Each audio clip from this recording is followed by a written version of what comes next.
আসসালামু আলাইকুম।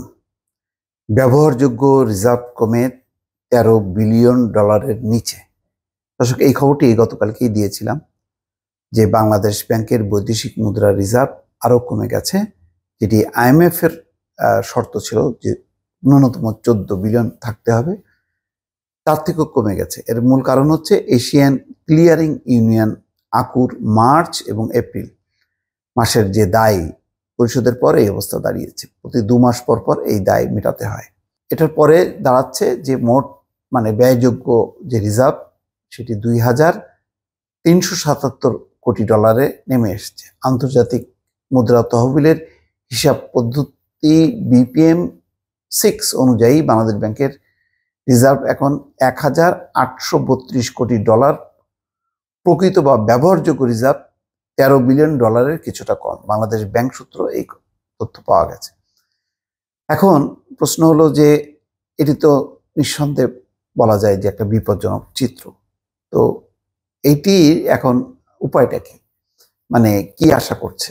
সেই ক্ষেত্রে বাংলাদেশ ব্যাংকের মুখপাত্র মেজবাউল হক বলছেন যে কেন্দ্রীয় ব্যাংক গত 2 মাসে $163 আমদানি বিল পরিশোধ করেছে, ফলে রিজার্ভ কিছুটা কমেছে। সামনের মাসে IMF এর ঋণের কিস্তি আসবে। এছাড়া জুনের মধ্যে বিভিন্ন প্রকল্পের অর্থ ছাড় হবে। প্রবাসী আয় চলতি মাসে $200 কোটি ছাড়িয়ে যাওয়ার আশা করছেন তিনি।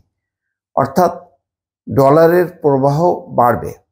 এতে রিজার্ভ থেকে ডলার বিক্রির চাপও কমে আসবে। বাংলাদেশ ব্যাংক জানায় চলতি মাসের প্রথম 12 দিনে $90 কোটি প্রবাসী আয় এসেছে।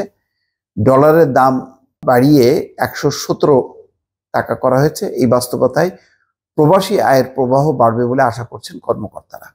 এছাড়া ডলারের দাম বাড়ায় রপ্তানি আয় আশাও বাড়বে বলে কর্মকর্তারা জানিয়েছেন। মোট কথা অনেকগুলো হিসাব নিকাশ করছে যে রপ্তানি আয় থেকে আসবে, প্রবাসী আয় থেকে আসবে, কিন্তু সবই হলো সামনের ভবিষ্যতে, কিন্তু এই মুহূর্তে আমার কাছে নেই। তো সেটা যদি একটা স্থিতিশীল অবস্থার মধ্যে থাকতো যে অন্তত $20 বিলিয়ন, তাহলে কিন্তু এতটা দুশ্চিন্তা হতো না। এখন যেহেতু শর্ত অনুযায়ী IMF এর যেই ন্যূনতম শর্ত তারও নিচে নেমে গেছে, কারণে এখন অনেকগুলো হিসাব নিকাশের উপর সরকারকে বা বাংলাদেশ ব্যাংকে নির্ভর করতে হচ্ছে। বাংলাদেশ ব্যাংক এখন সরকারি আমদানির দায় মেটানোর জন্য প্রতি ডলার $117.44 দরে ডলার বিক্রি করছে। আবার যেসব ব্যাংক বেশি দামে প্রবাসী আয় কিনছে তাদের ডলার বাংলাদেশ ব্যাংক $117.44 দরে কিনে নিচ্ছে।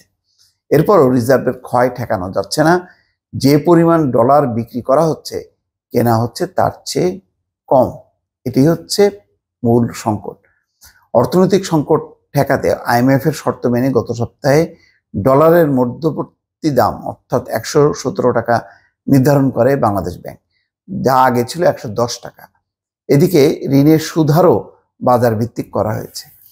মোট কথা যত ব্যয় হচ্ছে ডলার বিভিন্ন দায় পরিশোধের জন্য, বিভিন্ন ব্যাংকের প্রয়োজনের জন্য, সেই পরিমাণ কিন্তু আয়টা আসছে না নানান খাত থেকে। এখনো তারপরেও বাংলাদেশ ব্যাংকের কর্মকর্তারা চেয়ে আছেন যে এখন যে ডলারের দামটা বাড়ানো হলো এর ফলে রপ্তানি আয় আসবে, প্রবাসী আয় আসবে, সেটা দিয়ে হয়তো পূরণ করা যাবে। তার একটা শঙ্কার মধ্যে রয়ে গেল, বৈদেশিক মুদ্রার রিজার্ভটা একটা শঙ্কার মধ্যে এখনো থেকে গেল। দর্শক, ভালো থাকবেন। আল্লাহ হাফেজ।